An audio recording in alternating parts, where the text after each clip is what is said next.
Sige mga tao, tulad ng alam ninyo, ang Gresya ay nasa unahan ng krisis sa migrasyon na ito dahil, sa kasamaang palad, ang Gresya ay katabi lang ng Turkiya. At tulad ng alam ninyo, galit ang Turkiya sa kanluran at gusto ng Turkiya na wasakin ang kanluran. Sa tingin ko, dapat paalisin ng Turkiya sa NATO. Pero siguro, usapan na lang yan sa ibang araw. Kaya Gresya, ito ang Gresya by the way, tulad ng alam ninyo. Ito ang Gresya. Kaya ang mundo ng mga Muslim ay nagpapadala ng mga illegal na asylum seekers sa Europa sa pamamagitan ng Gresya ng libu-libo. Kung iniisip mong masama na ang sitwasyon sa UK, aba, mas dapat kang maawa sa Gresya at pati na rin sa Italia. Kaya yan ang matagal nang nangyayari sa Gresya. Ngayon, noong Sabado, noong ika-22 ng Agosto, itong nangyari. Isang grupo ng mga individual na nakakulong sa espesyal na pasilidad ng detensyon ng Siris ang naghagis ng mga bato sa mga pulis na nagdulot ng pinsala sa pasilidad. Pinuputol din nila ang wire mesh na bakod at 40 katao ang nakatakas, kung saan 3 sa kanila ay agad na nahuli at inaresto. Habang matapos ang agarang pag-respond ng mga pulis, karagdagang 24 na tao ang nahuli kalaunan na natagpuan sa nakapaligid na lugar. Kaya wala tayong anumang video footage tungkol doon, pero may balita mula sa DW News. Kaya, naibalita na nila ito. At gaya ng alam ninyo, ang BW ay opisyal na broadcaster ng Germany. Ito ang BBC ng Germany. Gumawa sila ng ulat. Tingnan natin yon. Panahon ng pinakamaraming turista ngayon sa Crete, isang paraisong isla ng Greece kung saan pumupunta ang mga bisita para mag-relax, lumangoy at magbabad sa araw. Hanggang sa sila ay bahain ng mga illegal na migrante mula sa mundo ng Muslim at lahat ng mga magagandang maliliit na isla na ito. Nakapunta na ako sa Greece ng ilang beses. Magandang bansa, magagandang isla. At ang huling bagay na gusto mong makita ay ito. Iyan ang huling bagay na gusto mong makita. Pero tila nangyayari ito sa buong Europa. Nangyayari ito sa Espanya, nangyayari ito sa Italia, nangyayari ito sa Gresya, nangyayari ito sa UK, Alemanya, Pransya, kahit saan. Sinasadya talaga ito. Pero ilang hakbang lang mula sa masisiglang dalampasigan ng isla, isang napakaibang sitwasyon ang nagaganap. Araw-araw, dumarating ang mga bangkang may sakay ng mga migrante mula Libya sa timog baybayin ng isla. Hindi tulad ng mga nagbabakasyon, ang mga dumarating na ito ay desperado makaalis agad sa tubig. Siyempre, Sa kasalukuyan, may 3 pansamantalang silungan sa Crete kung saan pansamantalang tumutuloy ang mga migrante bago sila ilipat sa ibang lugar. at tingnan mo ito, hindi lang mga Libya na mga yan. Ginagamit nila ang Libya bilang lunsaran ng pagsalakay na ito. Galing sila sa iba't ibang bahagi ng Afrika, malamang pati sa ibang panig ng mundo, dahil yan ang mahina ang bahagi ng Europa. Inanunsyo ng pamahalaan ng Gresya ang plano na magtayo ng permanenteng kampo para sa mga migrante sa isla. Nagdulot ito ng pangamba sa mga lokal tungkol sa magiging epekto nito sa turismo. Ang totoo, may pangamba ang mga taong darating pa, pati na rin ang mga taong narito na. Ipinapahayag ang pangamba ng marami, pati na ng mga tour operator at pati na rin sa mga tour operator mula sa mga taong kanilang pinaglilingkuran na. May pangamba kung ano ang maaaring mangyari. Ang turismo ay isang malagang haligi ng lokal na ekonomiya. Halos 4 na milyong turista ang gumisita sa Creta noong 2024. Ang ilang mga taga-isla ay mariing tumututol sa plano ng gobyerno para sa bagong kampo. Nakita na niya ang lahat, hindi sinabi sa iyo ni Perep. Tumataas ang tensyon. May ilang residente na pabor sa mahigpit na paraan at nagpapahiwatig na maaring lumala ang sitwasyon kung itatayo ang kampo. Lalabas ang mga tao sa lansangan na may mga placard at mga slogan. May mga baril, shotgun. Kita mo yon? Mga pare, nangyayari ito kahit saan. Tingnan nyo yan. Tingnan nyo ang galit na Griegong lalaki na yan. At tama lang, sino bang masisisi sa kanya? Sabi niya, hindi kami magpuprotesta gamit ang mga placard at sigaw, kundi gamit ang mga baril at shotgun. Inaanyayahan nila. At hindi ko sinisisi ang gobyerno ng Gresya dito dahil, gaya ng alam ninyo, nagkaroon ng malaking krisis sa ekonomiya ang Gresya. Kaya sila ay nasa ilalim ng kapangyarihan ng EU, ng mga woke na politiko na nakaupo sa parlamento ng EU. Sila ang gumagawa ng mga desisyon para sa mga taong ito. Dati ako may mataas na pag-asa para sa EU, pero hindi talaga ito uubra. Hindi talaga ito uubra. Kailangan natin ng mas maraming nasyonalismo, mas maraming pagmamahal sa sariling bansa na ayaw nila. Malinaw naman. Ito ang dahilan kung bakit ayaw nila nito. Hindi na ito gumagana ngayon. Gumagana lang ito noon kapag ang mga sibilisadong tao ng Europa ay nagkakasama-sama. Gumana ito ng maayos sa loob ng ilang panahon noong dekada 70 at 80 at siguro hanggang dekada 90 kung kailan. Dahil sa magkakaparehong pagpapahalaga ng Europa sa demokrasya at liberalismo, gumana ito. Ang isang Grigong lalaki ay maaaring pumunta sa Pransya o Alemanya at ayos lang yon. Alam mo, walang banta sa lipunan na dulot ng iba't ibang mga Europeo o mga nasyonalidad na Europeo.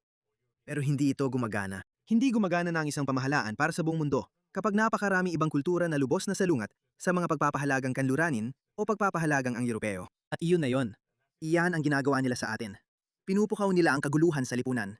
Pinupukaw nila ang digmaang sibil. Sa mga baril at kung ano man ang makuha ko, masaya na sila. Kung darating dito ang gulo sa kalsada. Para sa iba, ang tuluyang pagpigil sa migrasyon ang sagot. Isara ang mga hangganang sa parang hindi sila makapasok dito sa Grisya. Yan ang isang solusyon. Pero hindi lahat ay sumasang-ayon sa mga pananaw na ito. Oo, syempre. Nagpahayag ng pag-aalala tungkol sa pagbabalik ng ganitong uri ng pananalita. Sino ang mga grupo makatao na ito? Gusto kong malaman kung sino nagpupundo sa kanila. Siguro si George Soros. Na ginagamit hindi lang ng mga mamamayan, kundi pati ng ilang opisyal din. Muling nabuhay ang mga rasistang pahayag ng PUT na matagal na nating hindi naririnig nitong mga nakaraang taon. Umiral ito sa lahat ng dako sa bawat kulturang Europeo. Tingnan mo ito. Ito ay isang Griegang babae at pareho lang ang estilo. Tumataas ang rasismo. Bakit kaya? Bakit biglang nagiging rasista ang lahat? Matagal-tagal na rin mula nang narinig natin ang mga ito ng ganito kadalas. Na dumarating sila para palitan tayo. Dumarating sila para gumawa ng krimen laban sa atin, para husgahan tayo. Dumarating sila, puro lalaki sila. Totoo yan. Tingnan mo sila, mas delikado sila. Nasa panganib tayo. Nasa panganib ang mga ari-ari natin. Ibig sabihin, nabuo ang isyong ito hindi lang dahil sa mga komunidad na tumutol sa isang bagay. Maaring bago ito para sa kanila. Pero nabuo rin ito ng gobyerno. Diretso, illegal na imigrasyon.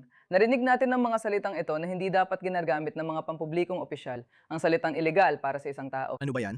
Walang tao na dapat tawaging illegal.